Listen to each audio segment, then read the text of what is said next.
ابرو کھچے کھچے سے آنکھیں جھکی جھکی سی، ابرو کھچے کھچے سے آنکھیں جھکی جھکی سی۔ لا الہ الا اللہ کو بھول گئے، بجائے اللہ کہ تیرے سوا ہم کسی کے سامنے نہیں جھکتے، خوف کے بت کے سامنے جھک گئے۔ باتیں رکی رکی سی، لہجہ تھکا تھکا سا۔ حضرت امام حسین رائے حق پہ تھے،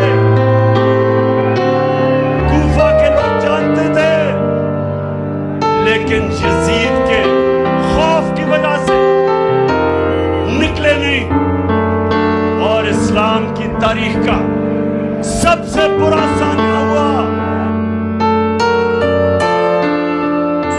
الفاظ تھے کہ جگنو آواز کے سفر میں،